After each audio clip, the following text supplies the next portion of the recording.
Bien, estamos aquí este viernes en Gente RD con el mismo ánimo, aunque con una penita en el pecho. La muerte de Alex Bueno, uno de los artistas más completos de la República Dominicana, tiene a la clase artística, al país y se puede decir que parte del mundo bien compungido, porque Alex Bueno, aparte de ser un tipo afable, un tipo eh, cariñoso, era un buen intérprete que tuvo éxito en todos los géneros y que llamó la atención por su potente voz y por su afinación. Rosa Escoto, ¿cómo estás? Hola, buenos días. ¿Cómo estás, David? ¿Cómo están, amigos televidentes? Bueno, sí, muy lamentable la muerte de Alex Bueno, un artista de artistas, un hombre que siempre pegaba sus canciones, esos merengues tan bonitos, y muy lamentable que muriera a sus 63 años, creo, ¿verdad? 62, 62. parece que estaba muy cerca de cumplir los 62. Y estuvo enfermo durante un tiempo en Estados Unidos padeciendo de cáncer y lamentablemente murió el día de ayer. Así es que desde aquí queremos llevar un gran abrazo solidario a toda su familia y al pueblo dominicano que también lo quería y le apreciaba porque fue un artista nuestro de muchos años. Sí, para avanzar un poquito en lo que estamos diciendo, vamos a presentar un material que hemos preparado con la voz de Johanny Hernández. En la celebración de más de 40 años de carrera, no me queda más que decir gracias, mi público querido. Me va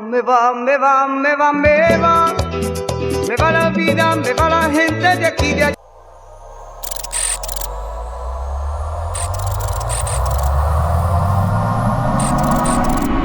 ¡Ay, Dios mío!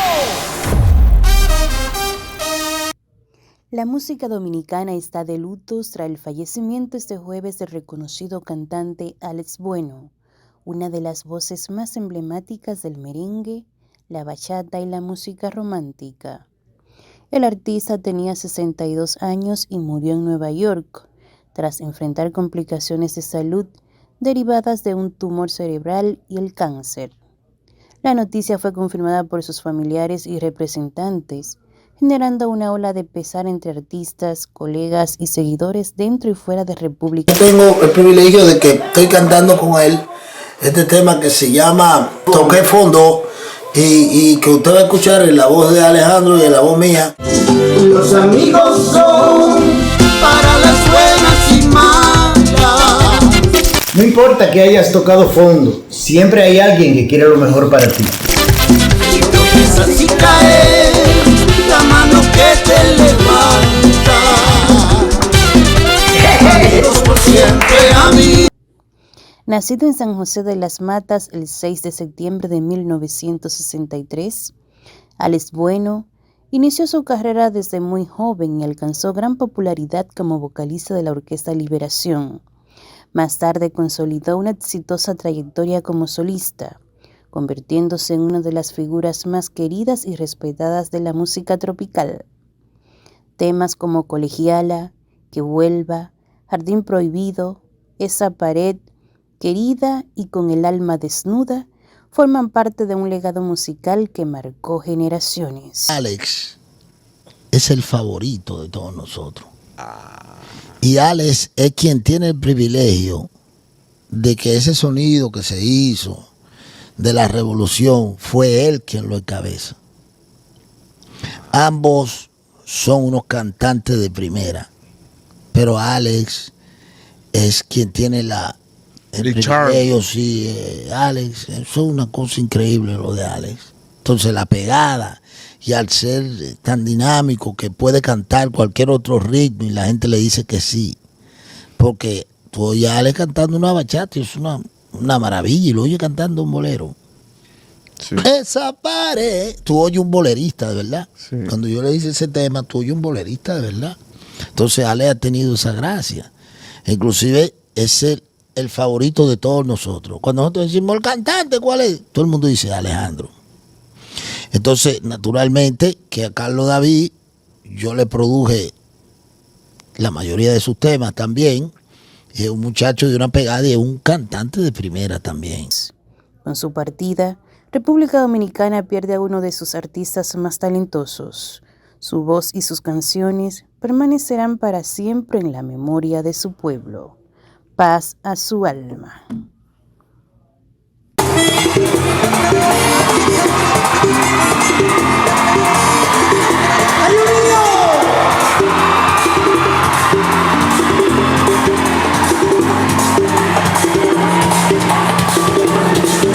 Me vuelvo al Cibao.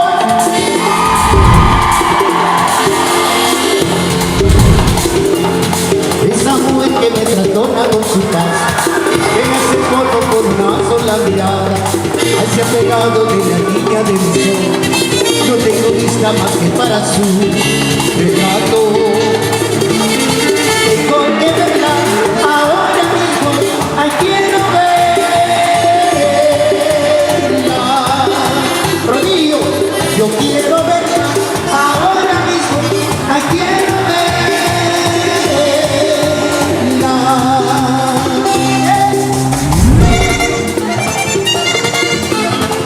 Esa Santiago, Santiago, la ciudad corazón. Sahoma, Sahoma. ¡Ay, Dios mío!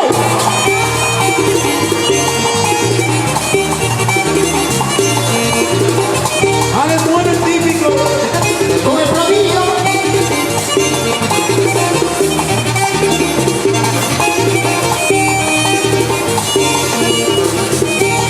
Cuando Chiche Bello se va de retirada, cuando Chiche Bello se va de retirada, toda la mujer que quedan amaigada, toda la mujer que quedan amaigada.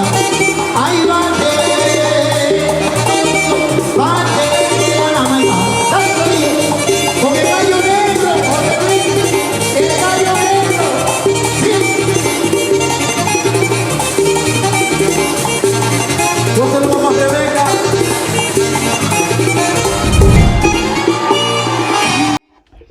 Bueno, señores, emotivo ver la energía, la vida y cómo el cáncer, Rosa, puede apagar una vida con tantas ilusiones. Él soñaba con venirse a retirar aquí a Sajoma, su lugar de nacimiento, Ay, para estar ahí sí. con su madre.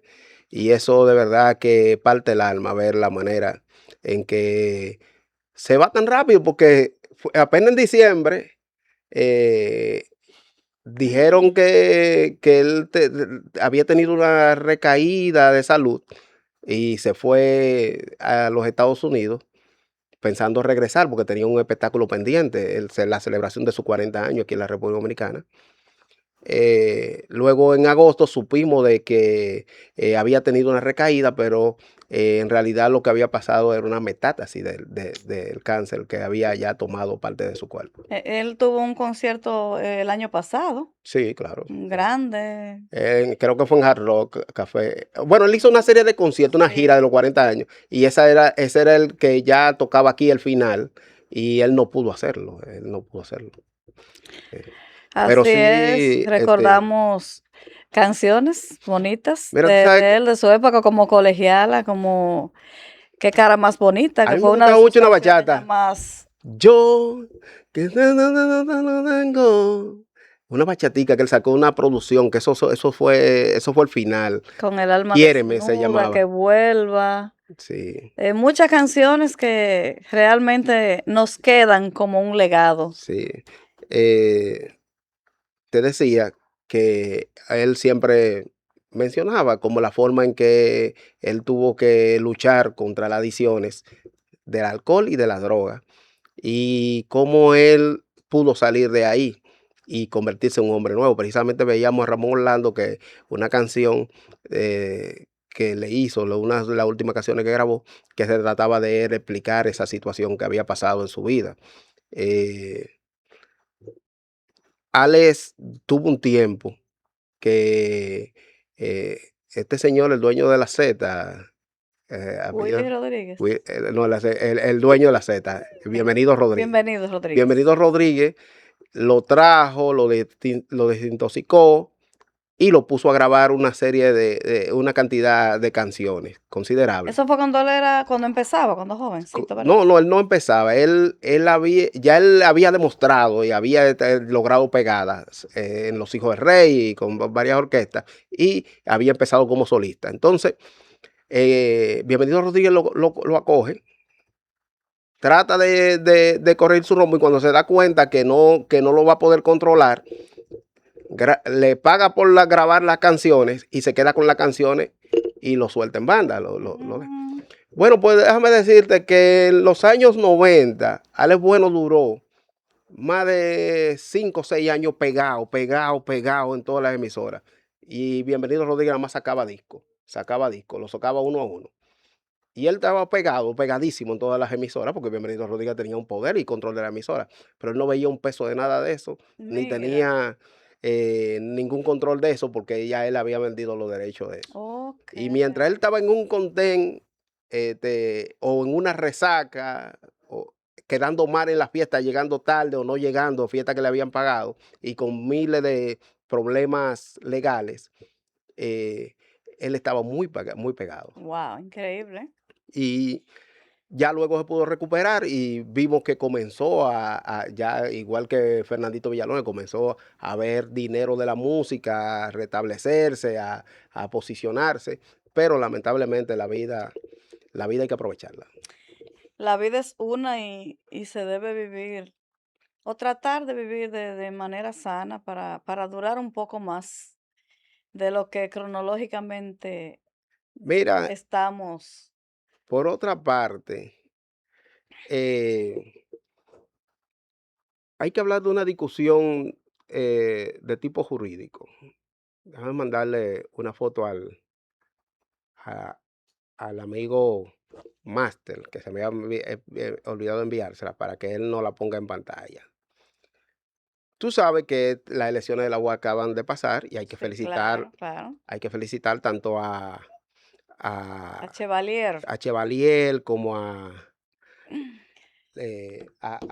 no, hay que felicitar a Hanna, que fue el rector ganador. Hay que felicitar también al que perdió, porque después él reconoció el triunfo rápidamente y evitó que haya confusión. Pero en el caso de Chevalier, que aspiraba a ser la Decana de la Facultad de Ciencias Jurídicas y Políticas. sí, ella Con muy buena trayectoria. ganó 120 a 118. Se ganaba con el 50 más 1.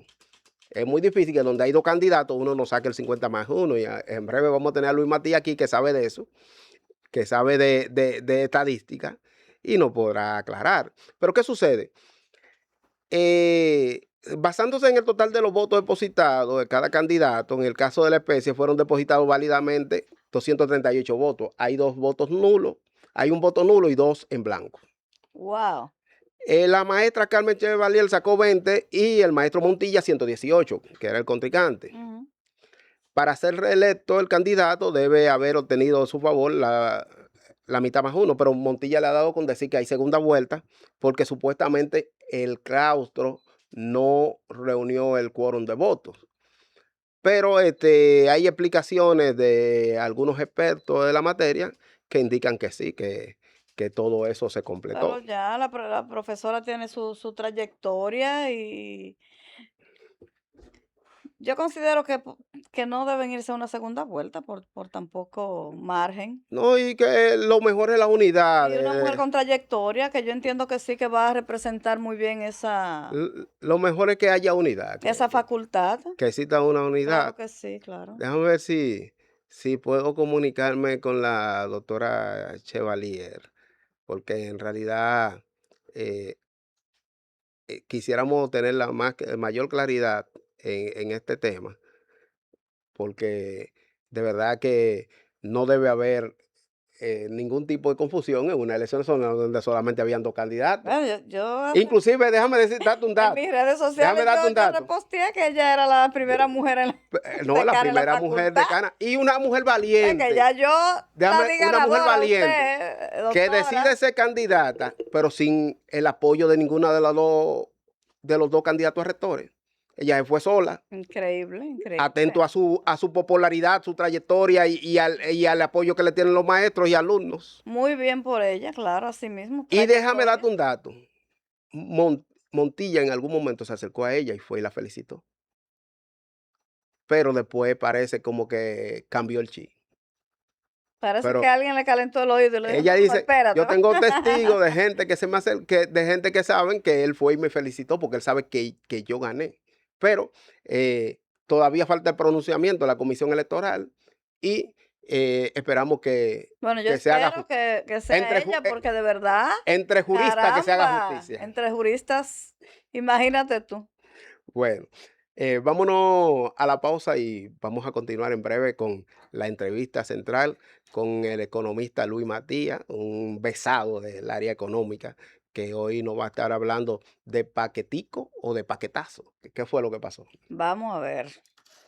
Hace 4 décadas, bajo la ley 686, nació Fondo de Pensiones de los Trabajadores de la Construcción, con una misión clara: proteger a quienes construyen el futuro del país. Hoy, miles de trabajadores reciben pensiones que honran su esfuerzo y dignifican toda una vida de trabajo. Nuestro compromiso va más allá. Acompañamos, protegemos y respaldamos, con asistencias sociales que cuidan lo más valioso, su bienestar. En Fopecons, somos más que pensión.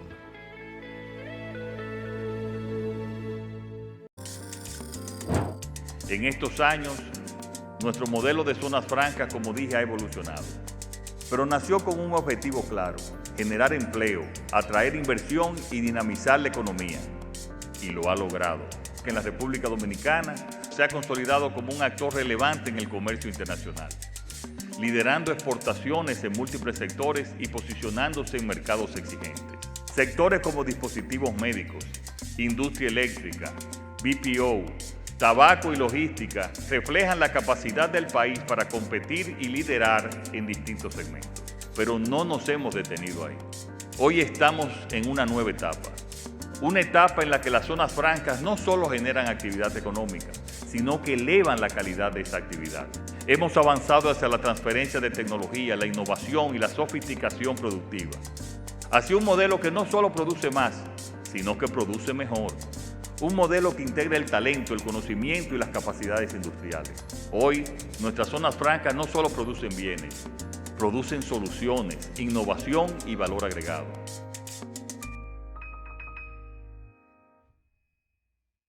Recomendarle a la población el buen uso de la energía eléctrica, la eficiencia en la energía en sus hogares. Ahorre energía, pague los bombillos que no utiliza, para que eso se le traduzca en ahorro energético en sus facturas. La Superintendencia de Electricidad lleva una campaña muy importante fomentando el buen uso de la energía eléctrica y de la eficiencia energética en nuestros hogares. Así que vamos a hacerle caso para que nuestra factura baje. Hace 45 años nació un compromiso con la verdad. Decir las cosas como son. Luis Matías, economista, catedrático universitario y un amigo de nosotros que está aquí con nosotros para hablar de paquetico o paquetazo. ¿Qué fue lo que pasó, Luis? Primeramente, gracias por invitarme a tu espacio. En realidad es un paquetico.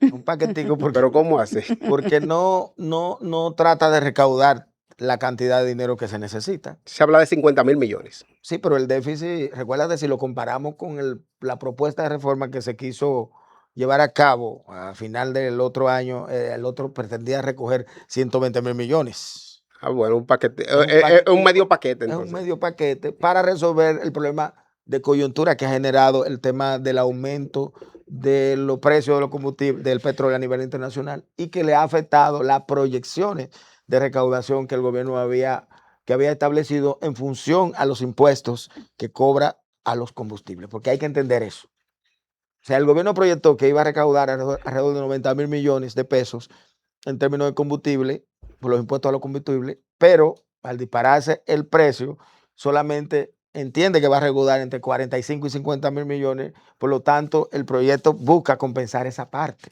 lo que busca. Y ahora que bajó el barril de petróleo, ¿qué pasará entonces? Bueno, yo veía ayer precisamente al ministro de Hacienda que decía Porque aquí lo que sube no es baja. que el tema de referencia, los días que se toman para la referencia, para fijar los precios, a partir del martes. Okay. Lo lógico es que si el precio de los combustibles comienza, el precio del petróleo, perdón, sigue hacia la baja, debe de revisarse cuáles los precios que en la posterioridad deben de fijarse, porque no es de manera inmediata, siempre se parte, porque nosotros recibimos, por ejemplo, lo que se llama en economía precio aceptante. Un precio aceptante significa es que como nosotros somos importadores netos de combustible, nosotros tenemos que aceptar los precios que no establece el mercado internacional. Pero que se sube con una facilidad, inmediatamente se anuncia un conflicto bélico, ya el otro día nosotros tenemos el combustible por las nubes. Entonces ahora se anuncia que el barril del petróleo baja, entonces hay que tomarse un tiempo para... Hay que ¿Cómo ver será esa dinámica? Hay que ver a partir del próximo martes cuál es la referencia que el gobierno va a tomar. De hecho, el tema, lo que pasa es que nosotros tenemos mucho impuesto en términos de los combustibles. Sí. Antes del aumento de los 51 pesos que se ha hecho en los últimos meses, nosotros pagábamos, por ejemplo, en combustible premium 97 pesos. Ahora estamos pagando por cada galón. Ahora nosotros estamos pagando 101. Claro 101 pesos. Y en la gasolina regular 90. Entonces el gobierno dice que está dando un subsidio. En realidad no es ningún subsidio porque si yo te doy 90 y tú me estás subsidiando 40, en realidad yo tengo un impuesto de 50. Es que por galón, por ejemplo, no se ve tan significativo. Yo lo discutía con mi padre hace unos días, que él decía, bueno, pero es que si tú te fijas, lo que aumentó por galón fue tanto. Yo le digo, sí, pero yo lleno mi vehículo. ¿Y cuántos galones coge mi vehículo? O sea, cuando tú lo sumas en los galones que tu vehículo coge para llenar el tanque, es sustancial el aumento. 50 pesos. Luis, una pregunta, ¿qué impacto tiene esta reforma para la población? Fíjate, es que la reforma en sí, cuando tú la analizas, no es tan nociva para los sectores de clase media baja. Déjame reformular la pregunta. ¿Qué impacto positivo y qué impacto negativo? Ahí voy.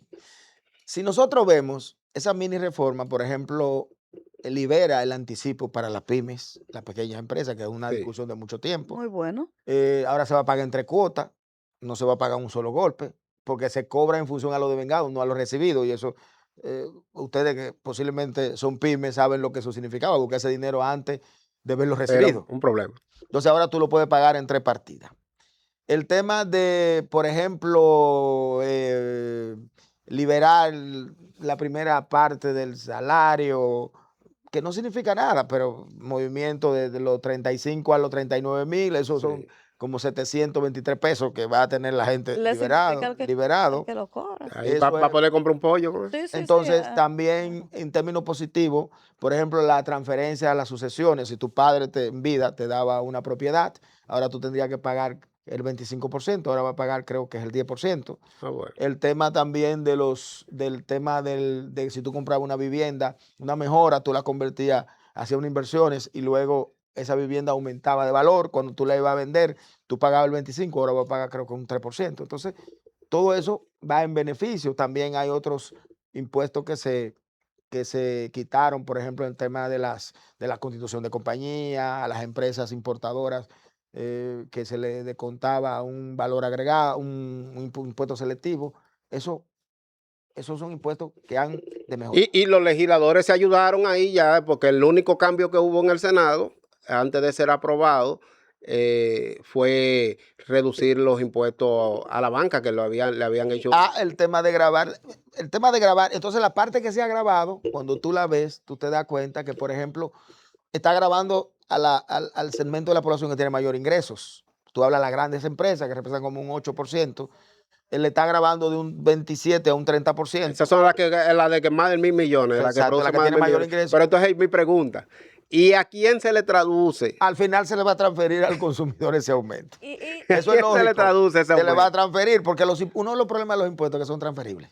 Porque el que fabrica aceite no va a asumir eso sino lo va a Se lo va a hacer transferir al va a costo. vender el aceite más se lo va a caro. transferir al costo de producción. Y lógicamente lo va a pagar el consumidor final. ¿Y está contemplado en esta reforma los préstamos inmobiliarios? Que escuché algo de eso. Sí, que no iba al financiamiento del término inmobiliario, tampoco se le estaba quitando los impuestos, y también a los seguros de vida, que es un problema que en otros países no lo tienen. También, por ejemplo, el tema de grabar los cigarrillos electrónicos, eso también tiene un impacto Eso deberían en subir términos de la salud. allá O sea, cuando nosotros vemos, la reforma no golpea tanto de manera directa, pero siempre al final se va a traducir.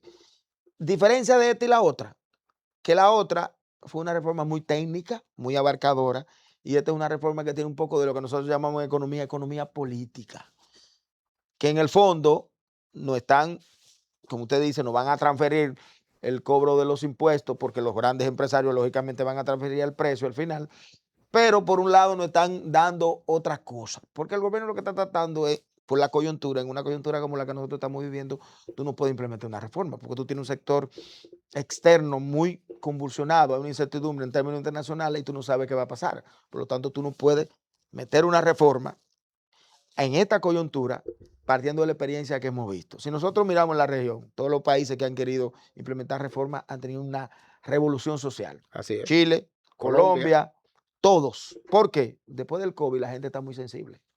Entonces ahora mismo, para tú poder decirle a la gente que le va a quitar más impuestos, tú también tienes que demostrar cómo tú vas a gastar los recursos, que ese es uno del planteamiento que muchos de nosotros no hacemos. ¿Qué va a hacer el gobierno con los recursos?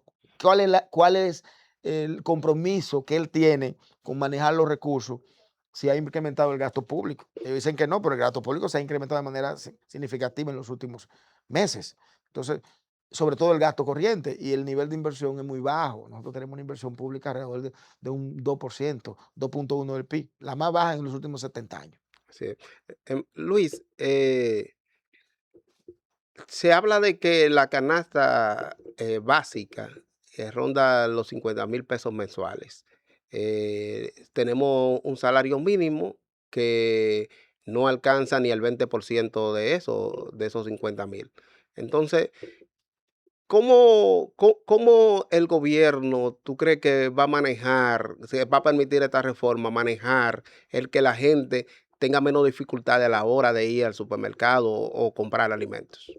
Mira, el tema de la canasta, lo que pasa es que hay diferentes tipos de canasta. O sea, hay una canasta para el salario bajo, para el salario mínimo, que rondaba antes de estos aumentos, rondaba alrededor de 28,000 pesos, 29,000 pesos.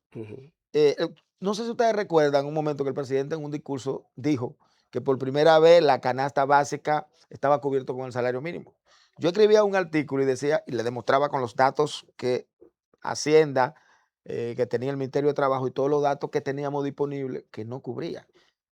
Que el quintil más bajo, que la canasta ronda entre 28 y 29,000 pesos, solo cubría alrededor del 92%. Decía que no daba. Porque hay tres tipos de canasta. Hay una del ingreso mínimo, hay una de clase media y una de clase alta. Esa canasta que se está refiriendo que ronda los 50,000 pesos es la canasta del quintil mediano. Porque esa en su momento costaba 43,000 pesos. Sí. Cuando nosotros miramos el tema de la inflación, que ha sido uno de los elementos que ha golpeado después del 2020 a la fecha, a la familia, nosotros lo vemos en el día a día. Para esto el gobierno, precisamente, la medida que él toma de liberar un poco el salario, no aplicando lo que establece la ley, es precisamente para que el posible efecto que tiene lo que comentábamos anteriormente del aumento que le va a transferir los grandes productores, las grandes empresas, al producto que comercializan o que producen, pudiera estar cubierto con el tema de la liberación del salario, de la primera parte, quintil del salario, Sí. y pudiera ser una compensación. Y el gobierno también ha planteado el tema de, para la clase más baja, el tema de mejorar el tema de los subsidios, etcétera, que es una forma de la política pública y de la política social que pudiera mitigar el tema del alza de los precios que sin lugar a duda se han reflejado. Por ejemplo, el gobierno establecía las metas en términos inflacionarios. Establecía que la meta entre 4 1 más, es decir, lo que está estableciendo entre 5 o 4% el aumento de los precios. Pero ya la meta se rebasó y se estaba proyectando que podíamos tener inflación por encima del 10% de 2 dígitos. Ya anda alrededor casi de 6%. Si veíamos la información que daba el Banco Central. Eso es un elemento que va en correlación a lo que tú estás planteando. Ok. Bueno, yo creo que el gobierno va a tener un gran ejercicio en demostrar a la población, tanto de que esa reforma va a ser de ayuda para que la población logre mejorar se le mejore la crisis, porque así es que se llama el proyecto, un plan de recuperación y mejora de crisis. Pero eh, sin embargo, estamos viendo gastos que en el gobierno que muchas veces contradicen esa austeridad a la que se está llamando. La calidad del gasto. Lo que se ha hablado siempre es mejorar la calidad del gasto. Pero aquí hay un elemento que nosotros debemos de plantearnos. Todos estamos conscientes, primero, de que el gobierno, el país necesita más recursos, de que hay un problema estructural de la economía dominicana que estamos desde hace 30 años, podríamos decir, un déficit estructural de alrededor de un 3% del PIB. Ahora es 3.5 que estableció en el presupuesto. Entonces, eso lo ha tenido este gobierno y lo han tenido los otros. ¿Dónde cambia? En el tipo del gasto, es decir, en qué yo estoy gastando los recursos que estoy teniendo. Si nosotros vemos, por ejemplo, el presupuesto, nosotros nos damos cuenta que en los últimos años el gobierno está teniendo déficit corriente. Un déficit corriente, ¿qué significa? Que los impuestos que el gobierno recauda de manera corriente no permite cubrir los gastos corrientes. Y que esos gastos corrientes, cuando hablamos de gastos de salario, nómina, pago de intereses de la deuda, el gobierno tiene que coger dinero prestado para pagar parte de los propios préstamos. Dicho de manera sencilla, tú cobras 50,000 pesos de ingreso en tu casa y para tú cubrir los gastos normales, ordinarios de tu casa, todos los meses tú tienes que coger 10,000 pesos más. Eso tiene el gobierno. Ahí viene el asunto de la Entonces ahí tarjeta de entra lo que crédito, hablamos de la calidad del gasto. de que la gente paga la tarjeta para volverla a pasar. Entonces, el gobierno, ¿qué es lo que se estilaba acá? Que el financiamiento, porque a veces cuando penalizamos el financiamiento, hablamos de que es malo. Depende para lo que tú lo uses. Si se toma dinero para inversión de capital, es decir, para construir una carretera, para aumentar el patrimonio del Estado, tú estás diciendo que esa inversión se recupera. Sí. Pero lo que está pasando ahora, que el gobierno ha tomado alrededor de casi 30,000 millones de dólares en lo que va de gestión, más sin embargo, la inversión pública que decíamos es la más baja de la historia. ¿Y eso qué significa? Que nosotros, el tipo de endeudamiento no es un endeudamiento de calidad porque no está contribuyendo al desarrollo, se está yendo a gasto corriente, a gasto que no es productivo. Entonces, ¿podríamos decir que hay un mal uso del gasto público? Evidentemente.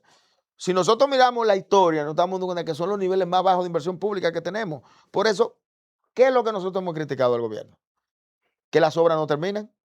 No es lo que la gente vive diciendo. Así es. El ministro de Hacienda decía que es lógico que por el déficit estructural, que el gobierno ha tratado de tener un ejercicio fiscal responsable y ha paralizado la inversión pública para mantener la estabilidad en las otras áreas. Pero yo he visto que han terminado muchas obras en estos últimos meses. Sí, pero en comparación al ritmo que nosotros teníamos de construcción, de terminación de obra, una de las críticas que se le hace al gobierno, si lo vemos, es el tema de la manera lenta en cómo ellos van desenvolviendo las obras públicas. Y lo vemos, simplemente un cambio de asfalto. Aquí hay avenidas que cuánto tiempo vemos que se está faltando. Por ejemplo, la autopista Duarte, el tema del 9. La Charles de Gaulle. La Charles de Gaulle. Entonces, son elementos que tú te das cuenta de que el gobierno tiene un ritmo de inversión muy bajo. Bueno, vamos a ver si este dinero que van a... No van a recaudar Ese dinero ahora ese dinero es para cubrir lo que estaba establecido. Ese gobierno es para poder mantener la estabilidad fiscal, es decir, tener los ingresos que necesita, que él había proyectado con el aumento del petróleo, lo estamos perdiendo. Es simplemente para eso. ¿Cuánto el pago de la deuda? En servicio de la deuda, 324,000 millones. Alrededor de casi 8,000 millones de dólares. ¿Eso es lo que se debe? ¿O lo No, eso es lo que se paga en servicio. Servicio significa intereses y amortización. La deuda ahora mismo anda por 83,000 millones de dólares consolidadas. Cuando hablamos consolidadas hay el sector financiero y sector no financiero. Es decir, lo que se debe al déficit cuasi fiscal, que son alrededor de 18,000 millones de dólares, más lo que se debe el gobierno central. Más lo que los préstamos que están ahí esperando. Eso representa alrededor del 62% del PIB. ¿Hasta la cuánta generación vamos a deber nosotros? Ese es un gran problema. Pero no se trata de un gobierno, eso es estructural en todos los gobiernos. Pero eso es lo que yo decía ahorita. Es un tema de responsabilidad. Que el gasto se financia. Hay que definir, primero, qué es lo que nosotros queremos como país. Eso hay que definirlo. Y debe definirlo la sociedad en sentido general y la clase política. Porque los políticos, cuando están en la oposición, todos critican el nivel de deuda, el nivel de gasto del gobierno. Pero cuando llegan al gobierno, lo multiplican o gastan de manera peor de lo que estaba haciendo el anterior. No, entonces, de la puerta hacia afuera tú eres uno y cuando entraste por ahí tenemos que definir tú eres eso. otro. Hablando de eso, ¿y cómo tú ves la posición de Leonel Fernández, Fuerza del Pueblo y en el caso del PLD no habló Danilo Medina, pero sí hay una posición fija como partido en cuanto a este paquetazo y sobre todo en cuanto al gasto? Ellos lo que están es aluciendo, exigiéndole al gobierno que mejore el nivel de gasto, lógicamente. Y que hay una serie de partidas que el gobierno puede revisar antes de decidir ponerte más impuestos. Creo que es una posición políticamente correcta desde el punto de vista de la óptica de ellos, que lo están haciendo, y siempre y cuando ellos planteen soluciones, porque vi que estaban hablando de la cantidad de ustedes que son del área de la comunicación, el aumento, el gasto que se ha hecho en publicidad.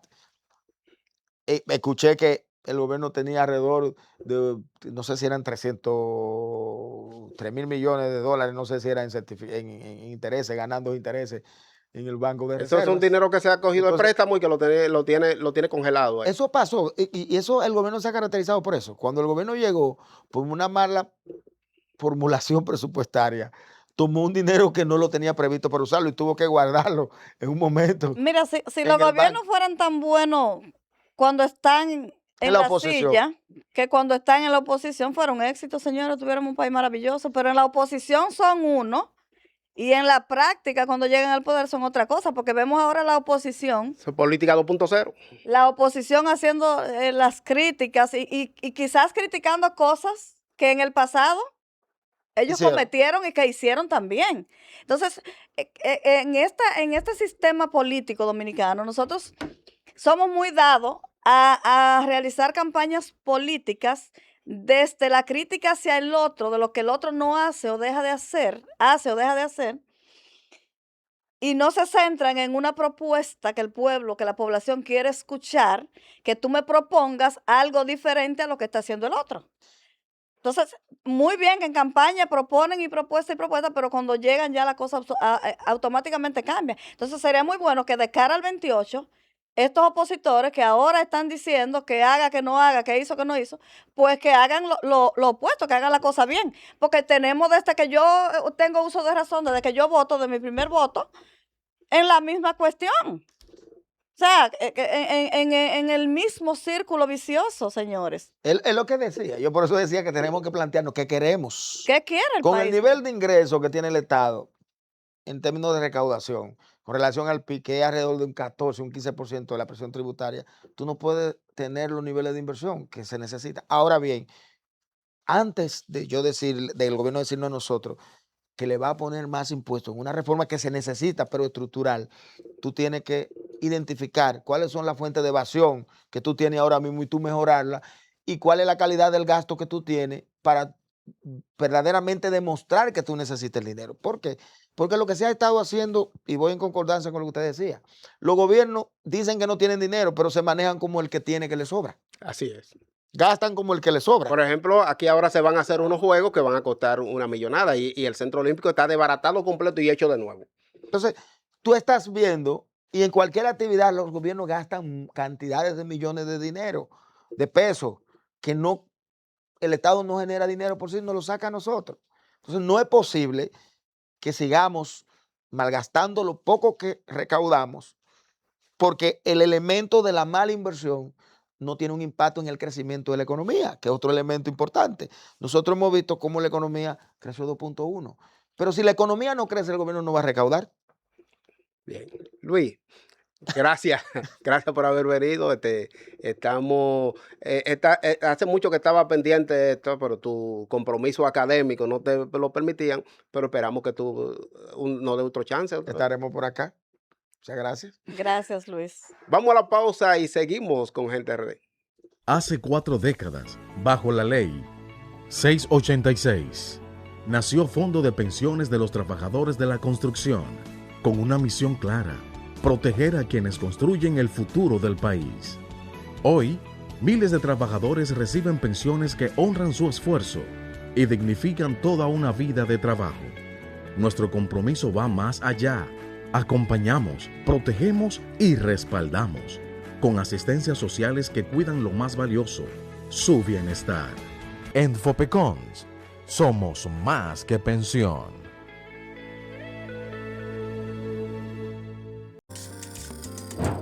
En estos años, nuestro modelo de zonas francas, como dije, ha evolucionado. Pero nació con un objetivo claro: generar empleo, atraer inversión y dinamizar la economía. Y lo ha logrado, que en la República Dominicana se ha consolidado como un actor relevante en el comercio internacional, liderando exportaciones en múltiples sectores y posicionándose en mercados exigentes. Sectores como dispositivos médicos, industria eléctrica, BPO, tabaco y logística reflejan la capacidad del país para competir y liderar en distintos segmentos. Pero no nos hemos detenido ahí. Hoy estamos en una nueva etapa. Una etapa en la que las zonas francas no solo generan actividad económica, sino que elevan la calidad de esa actividad. Hemos avanzado hacia la transferencia de tecnología, la innovación y la sofisticación productiva, hacia un modelo que no solo produce más, sino que produce mejor. Un modelo que integra el talento, el conocimiento y las capacidades industriales. Hoy, nuestras zonas francas no solo producen bienes, producen soluciones, innovación y valor agregado.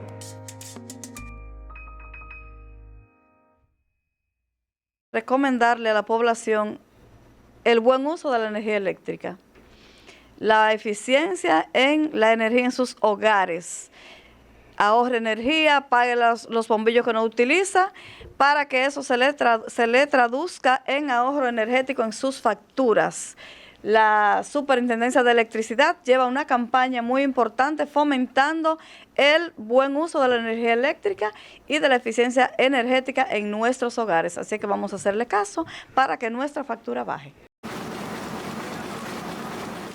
Hace 45 años nació un compromiso con la verdad. Decir las cosas como son. Entendimos que la comunicación evoluciona.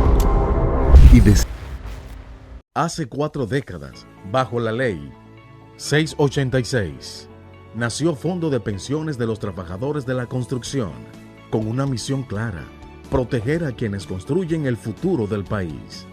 Hoy, miles de trabajadores reciben pensiones que honran su esfuerzo y dignifican toda una vida de trabajo. Nuestro compromiso va más allá.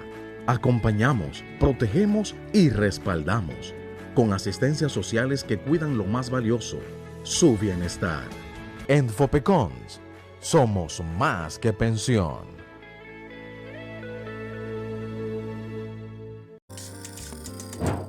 En estos años, nuestro modelo de zonas francas, como dije, ha evolucionado. Pero nació con un objetivo claro: generar empleo, atraer inversión y dinamizar la economía. Y lo ha logrado, que en la República Dominicana se ha consolidado como un actor relevante en el comercio internacional, liderando exportaciones en múltiples sectores y posicionándose en mercados exigentes.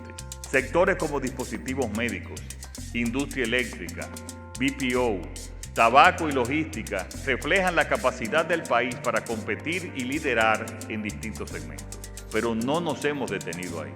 Hoy estamos en una nueva etapa. Una etapa en la que las zonas francas no solo generan actividad económica, sino que elevan la calidad de esa actividad. Hemos avanzado hacia la transferencia de tecnología, la innovación y la sofisticación productiva, hacia un modelo que no solo produce más, sino que produce mejor.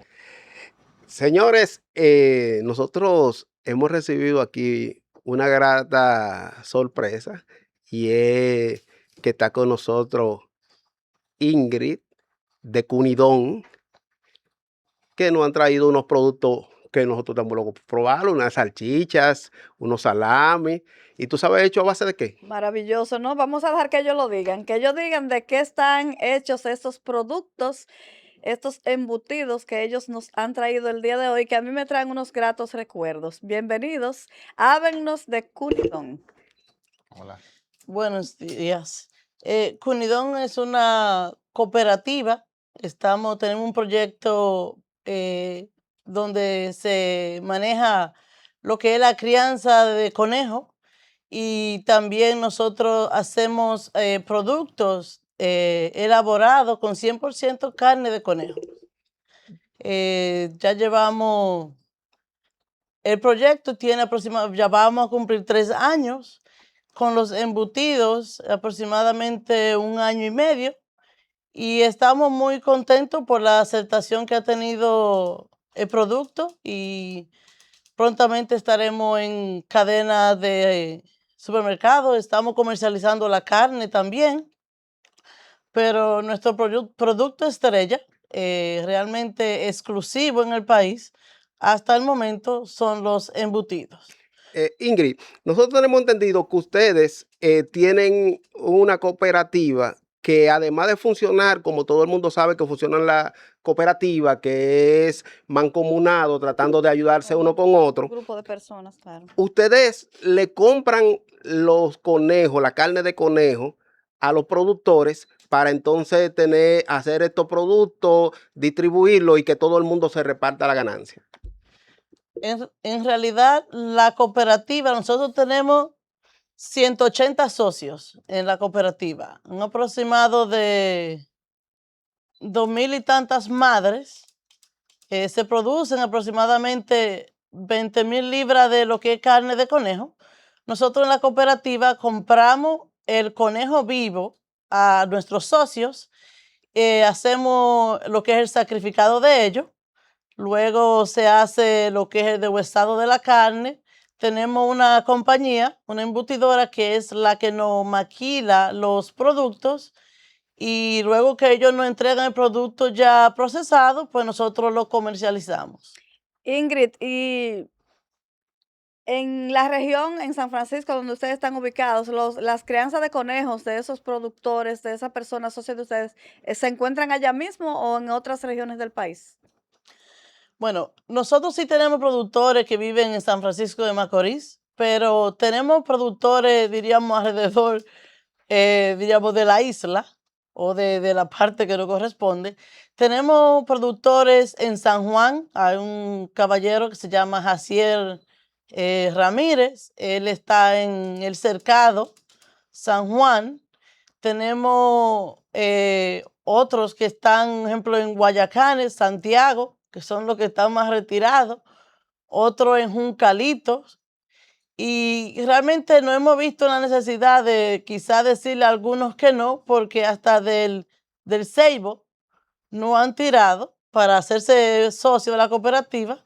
Nosotros no le negamos a ningún cunicultor que sea socio, pero sí, cuando la distancia es tan, diríamos, la distancia es tan difícil de llegar, requerimos que el volumen que ellos nos van a entregar pues sea alto. Y por lo regular, o tienen que unirse varios para poder que el viaje haga sentido, el costo que uno va a invertir para poder recogerle. Pero en realidad no le cerramos la puerta a ninguno y estamos a las órdenes. ¿Cuáles productos, Ingrid, tú tienes ahí que el público pueda ver?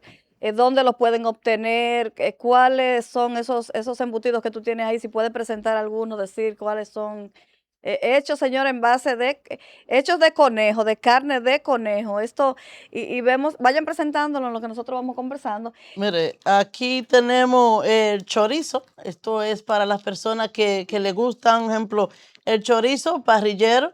Este viene en versión picante.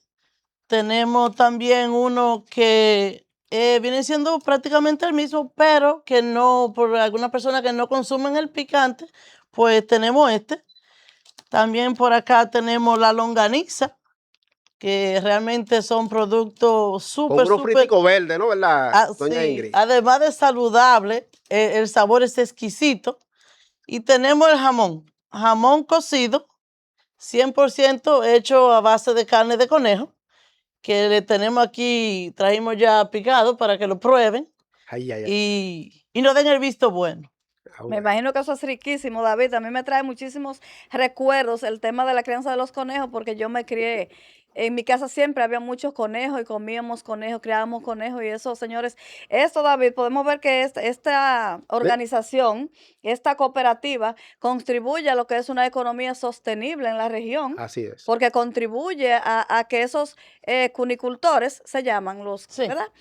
Puedan también obtener sus ganancias y que puedan impactar de manera positiva económicamente a la población. Esto es una iniciativa muy, muy buena. Sí, Ingrid, ¿y cuándo los vamos a comenzar a llevar a otros países a exportar ¿Y a cuáles el producto? supermercados aquí eso? Los supermercados que ya aparecen. Bueno, nosotros tenemos a los supermercados CCN, que vienen siendo nacionales y Jumbo, Jumbo. también a Almacenes Unidos.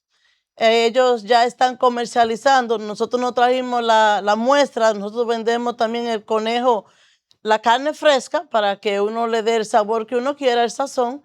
Y también tenemos conejo marinado. Vendemos el conejo marinado al Mediterráneo. También vendemos la carne deshuesada. También hemos fabricado, en este momento no están en esos locales, pero hamburguesas de carne de conejo y albóndigas también. Excelente. ¿Y con la exportación?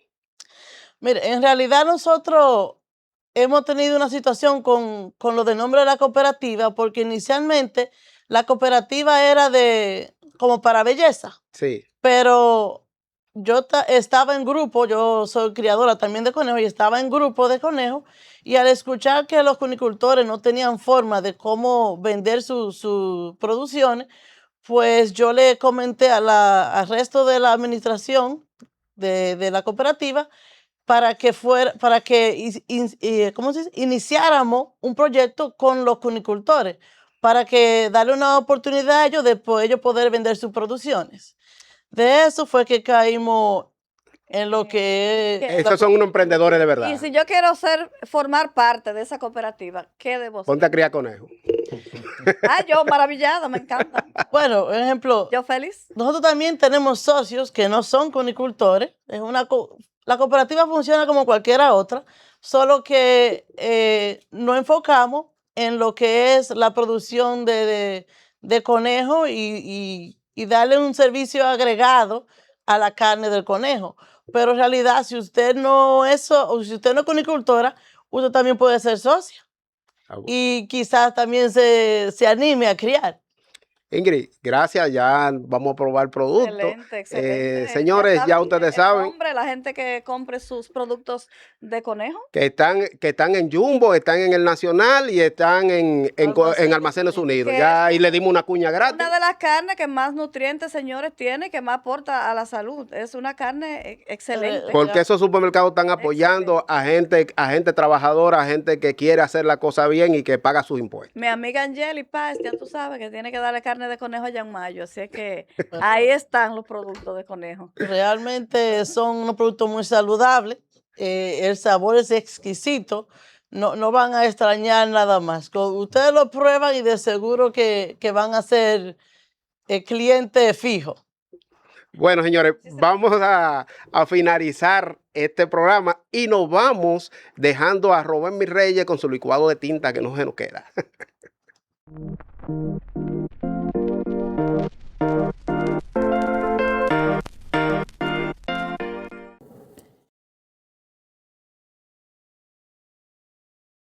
Hoy, ¿te sentirías orgulloso o preocupado?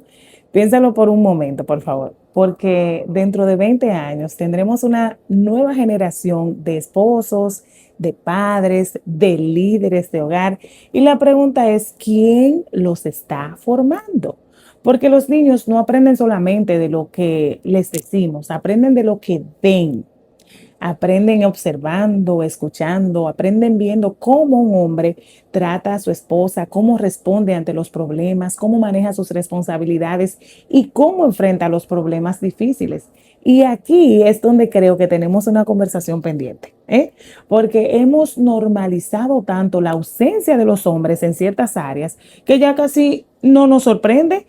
Nos sorprende más un hombre comprometido que un hombre ausente. Nos sorprende más un padre involucrado que un padre distante. Y eso, señores, debería preocuparnos, porque cuando vamos a Génesis, no encuentro a Dios entregándole al hombre un papel secundario dentro del hogar. Antes de que existiera Eva, antes de que existiera una familia, Dios le entregó una responsabilidad a Adán. Le dio algo que cuidar, le dio algo que guardar, le dio una asignación, le dio una responsabilidad. Y desde el principio vemos las consecuencias cuando un hombre deja de ocupar el lugar que le corresponde. No estoy hablando de superioridad, no estoy hablando de control, no estoy hablando de machismo, no. Estoy hablando de responsabilidad, porque ser cabeza nunca significó mandar, nunca significó responder ni rendir cuentas, sino que significa asumir el peso de cuidar aquello que Dios puso en tus manos. Y pareciera que en muchos hogares las mujeres están cargando responsabilidades emocionales, espirituales, familiares, que nunca debieron cargar solas. Mientras tanto, estamos criando niños que no saben cómo luce un hombre comprometido con su hogar.